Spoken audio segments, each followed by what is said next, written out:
जय स्वामी नारायण। आप सबको परमा एकादशी की हार्दिक शुभकामनाएं। धर्मराज युधिष्ठिर बोले, हे जनार्दन, अधिक मास के कृष्ण पक्ष की एकादशी का क्या नाम है तथा उसकी विधि क्या है? कृपया करके आप मुझे बताइए। श्री भगवान बोले, हे राजन, अधिक मास में कृष्ण पक्ष में जो एकादशी आती है वह परमा, पुरुषोत्तमी या कमला एकादशी कहलाती है।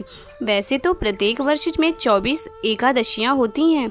जब अधिक मास या मलमास आता है तो इनकी संख्या बढ़कर 26 हो जाती हैं। अधिक मास या मलमास को जोड़कर वर्ष में 26 एकादशी होती है। अधिक मास में 2 एकादशी होती है, जो पद्मिनी एकादशी शुक्ल पक्ष और परमा एकादशी कृष्ण पक्ष के नाम से जानी जाती है। कथा के अनुसार काम्पिल्य नगरी में सुमेध नाम का एक अत्यंत धर्मात्मा ब्राह्मण रहता था। उसकी स्त्री अत्यंत पवित्र तथा पतिव्रता थी। किसी पूर्व पाप के कारण वह दंपति अत्यंत दरिद्रता का जीवन बिता रहे थे। हालत ये था कि ब्राह्मण को भिक्षा मांगने पर भी भिक्षा नहीं मिलती थी, लेकिन ब्राह्मण की पत्नी बहुत दयावान और धार्मिक थी। घर में खुद भूखी रह जाती थी, लेकिन द्वार पर आए हुए अतिथि को अन्न जरूर देती थी।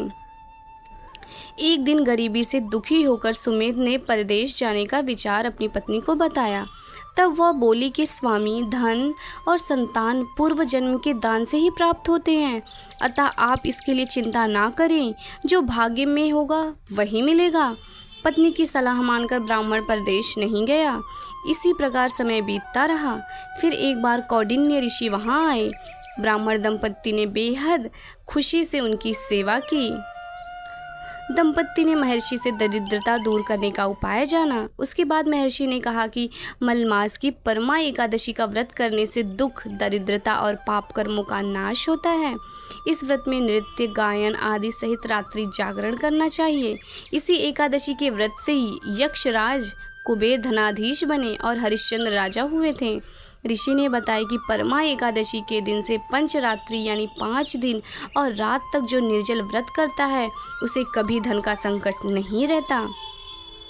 इसके बाद सुमेध ने पत्नी सहित परम एकादशी का व्रत किया और एक दिन सुबह कहीं से अचानक ही एक राजकुमार वहां आया और सुमेध को धन, अन्न और सर्व साधन से संपन्न कर दिया।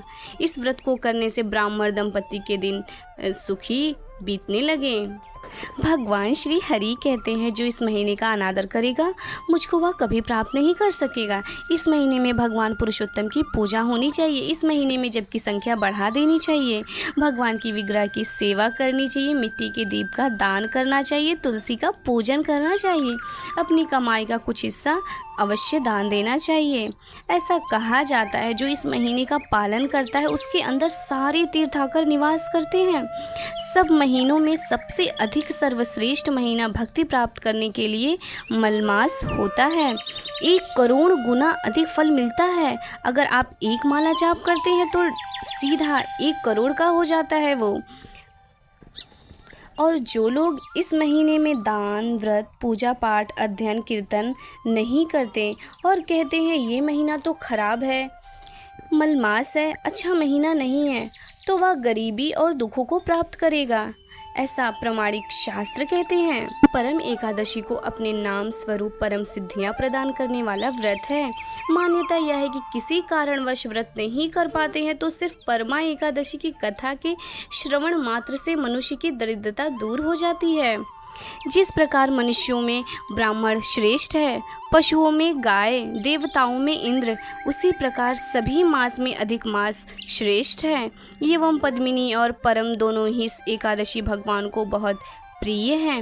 मानव देह प्राप्त करके भी यदि कोई एकादशी व्रत का पालन नहीं करता तो उसे 84 लाख योनियों में सुख प्राप्त नहीं होता, केवल दुख ही मिलता है। पूर्व जन्म के पुण्य से ही मनुष्य देह की प्राप्ति होती है। इसलिए हर एक को एकादशी का व्रत का पालन करना चाहिए। यह सुनकर पांडवों ने अपनी पत्नी सहित एकादशी व्रत का पालन किया। तो आइए हम सब भी एकादशी का व्रत का पालन करें और भगवान की कृपा प्राप्त करने का प्रयास करें। एकादशी पूजा विधि: सुबह जल्दी उठकर स्नान आदि से निवृत्त हो जाएं। भगवान विष्णु को गंगा जल से अभिषेक करें। भगवान विष्णु को पुष्प और तुलसी दल अर्पित करें। घर के मंदिर में दीप प्रज्वलित करें। इस दिन संपूर्ण दिन व्रत रहें। अगर संभव ना हो तो थोड़ा फलाहारी ले सकते हैं। भगवान की आरती करें, भगवान को भोग लगाएं। इस पावन दिन भगवान विष्णु के साथ ही माता लक्ष्मी की पूजा करें। इस दिन अधिक से अधिक श्री हरि का नाम का कीर्तन करें। ऐसी ही और भक्तिमय कहानियाँ सुनने के लिए हमारे चैनल को सब्सक्राइब कीजिए। धन्यवाद। जय स्वामी नारायण। दासनाथ।